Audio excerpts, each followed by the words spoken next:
Guys, welcome back to the garden. I'm your host, Taryn Colvin, and I am so glad that you're here. Today's episode, I really debated on sharing because I didn't want to seem silly, and I also didn't want to draw attention to this particular situation. As I know what I'm about to say is something many go through for way longer than I have been experiencing it. But this is something God has really put heavy on my heart. And I know I'm not the only one that needs to be reminded of what I'm about to say. I mean, I literally have a note full of different topic ideas, and God had recently just given me so many.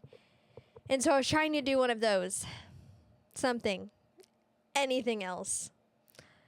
Other than this one. I also thought about just like recording this and then like saving it for later. But the only thing I really had peace about, and not that like I really had peace, but the only one that I really felt God saying this one is this one. So anyway, here I go. Now, leading up to me and Trent getting married, everyone asked, are you going to have kids right away or are you going to wait? It's the famous question that everybody gets when they're about to get married. Are you going to have kids right away or are you going to wait? Maybe it's not the famous question for you, but so many people ask me. And my response was always, we aren't necessarily going to like try to have them right away, but we're not going to not try either. In other words, we're doing nothing to prevent it, and it's completely in God's hands. Well, as one would expect, that first month rolled around, and we found ourselves in anticipation, wondering if we might get pregnant. Especially in the week leading up to my expected time of month, I started experiencing some abnormal symptoms and found myself being 5 days late. I took a few tests and they were all negative. Month 2, same thing. Mind you, these 2 months resulted in very abnormal flows as well, if you know what I mean. Everything was just out of sync. My body was just not acting normal. Much different than anything I had experienced in the past. Month 3. No abnormal symptoms leading up, only 1 day late, the most normal it had been for me. But then, 2 days after that time of month had ended, everything I ate and drank severely upset my stomach, and I would be so nauseous. I have now been experiencing nausea every day for the past week. Nothing out of the ordinary in my routine or diet. I've been drinking a lot of water, making sure I'm eating despite the nausea because, well, I haven't been puking. So I'm like, well, if I can keep it down, then I'm just going to keep eating so that I can make sure that I'm still nourishing my body. With all that being said, I'm sure I'm not alone in saying that I'm a big Googler. I'm not big on going to the doctor unless it's like an absolute emergency, but I will and have for the past 3 months been Googling my symptoms. And I know there's a lot of stuff out there, so anything that I found I did take with a grain of salt. But it can be comforting to not feel crazy for experiencing something or thinking something. I found myself reading a lot of Reddit threads. And so, like I said, in the past 3 months, I've Googled a lot. What does this symptom mean? Is this symptom possible? Can this happen at the same time as this? And so on and so forth.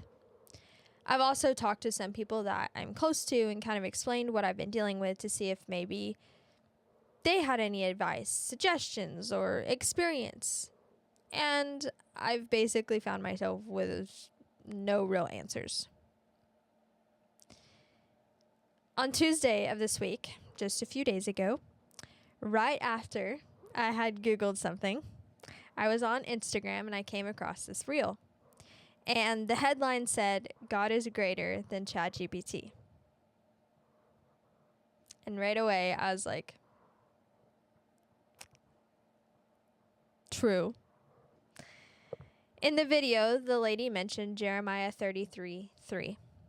And this is where it felt like God just kind of, when somebody comes up behind you and kind of just like smacks you upside the head. That's what I felt like God did to me in this moment. In the NIV version, which is the version that she had read, it says, "Call to me and I will answer you and tell you great and unsearchable things you do not know." In other words, I really just felt God saying to me, you keep asking the wrong source if it's possible. You keep searching Google and asking people when it's my plan that prevails. You wonder if it can happen as if you forget who I am. And I had no words, as I still don't when I think about that, because wow. I mean, for the past 3 months, I've been Googling all these things and pretty much asking everyone except for God. I mean, I have been praying, but I haven't really been trying to listen to what his answer might be either. And that's the part I knew I wasn't alone in. I know I'm not the only one guilty of Googling before asking God, before trusting God.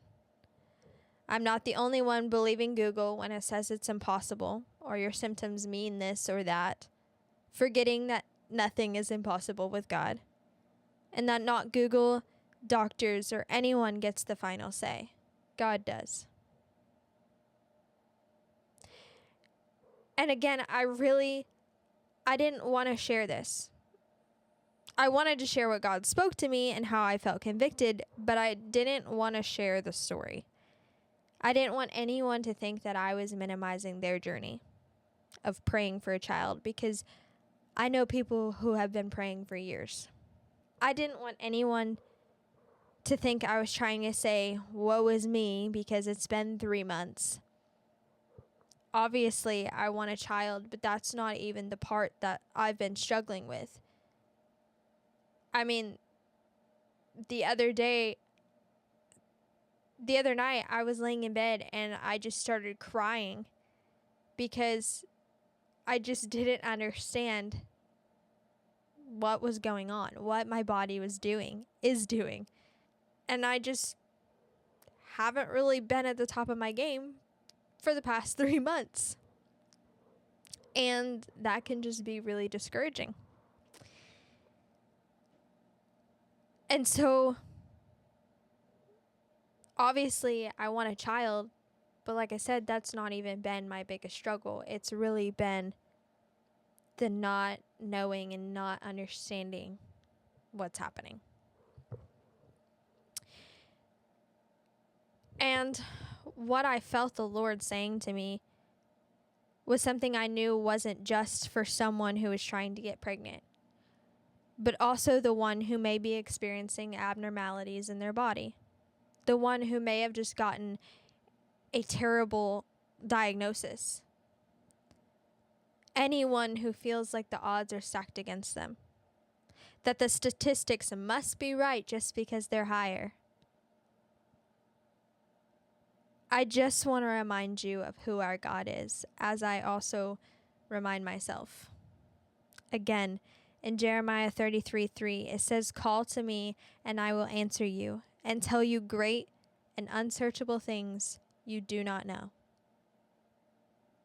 In the ESV and KJV version, it says hidden things, but anything that's hidden, you try to find. So I feel like both versions go hand in hand, that I'm not shorting you by using one version over the other. But I just felt like as I was just searching. And the version of the verse that God gave me was unsearchable things. I don't feel like that was a coincidence. No one will have an explanation for the things that God does. I mean, think of all the stories in the Bible, not even including testimonies we've all heard in real life of miraculous healings, of when people went in and the tumor was gone, of when people got a biopsy and there was no sign, of when people were given a 5% chance to get pregnant and they conceived, of people who have been going through infertility for 4+ years and get pregnant with triplets. There's never an explanation for the things that God does other than that must have been God. There must be a God, because there's no other way that makes sense.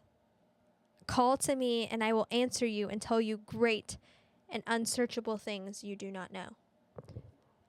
Mighty things, hidden things, things that no one else is going to have an answer for, things that no one else can figure out. Call to me and I will answer you and I will tell you those things. Just because you can't see it doesn't mean it can't happen. And just because you can't see it doesn't mean it's lost. And as I wrote that, I was like, does that sentence even make sense? Just because you can't see it doesn't mean it's lost. But then I kind of thought of when someone's looking in the fridge and they're like, I don't see the ketchup. And then someone goes in right behind them and it's like, it's literally right here. Just because you can't see it doesn't mean it's lost. Doesn't mean that it's impossible. Doesn't mean that God can't do it. I encourage you to go through the Bible and read of all the miracles that God did, that Jesus did while he was on this earth. Of all the miracles that God did before Jesus even came. Google miracles, right as I'm telling you not to Google, but if you use your powers for good, the power of social media and the power of technology and Google, you can Google people's testimonies. You can YouTube it. What I'm not encouraging you to do is go to Google before you go to God. Because even if you take what Google says with a grain of salt, even if you know that it's not 100% reliable, the things that you read still stick with you. You'll still find yourself thinking, maybe, but probably not. And we serve a God that's so much bigger than that. Great and unsearchable things. Things that no one will have an explanation for. And I want to repeat this one part. This is for anyone who feels like the odds are stacked against them. For anyone that thinks that the statistics must be right just because they're high. I want to remind you of who our God is, as I also remind myself. I'm coming here in this episode not because I have it all figured out, not because I do this perfectly, but because in the past 3 months, as I've found myself falling short in this area, and I felt convicted, I also know that I'm not alone in going to other sources before I go to God. And maybe for you, it's not Google. Maybe it's deeper than that. Maybe it's bigger than that. Maybe you've been told that you'll never amount to anything, that you're not smart enough, that you'll never be worth anything, that no one could ever love you. Maybe you got fired from your job. And maybe your source isn't Google. Maybe it's alcohol, drugs, social media. Maybe it's vaping or any other source of nicotine. Maybe it's eating, TV, whatever it is. Whatever you might be going to before you ask God first, I encourage you to ask Him first, because He is not far away in this situation. His proximity to us does not change. We change our proximity to Him. If you feel like He's not answering, when's the last time you called Him? I love you guys so much, and I hope that this is encouraging to you. I hope you see my heart behind it, sharing this message, because as God put it in front of me, I just found myself really challenged, and I just figured that I probably wasn't alone. And so I just encourage you guys to call to Him first, to ask Him first, to seek Him first, before you seek any other source. To trust that He is capable of what society deems impossible. That the statistics have nothing on Him. And that He loves you so much. I hope you have a great rest of your day, a great rest of your weekend, and I will see you guys next week. Bye.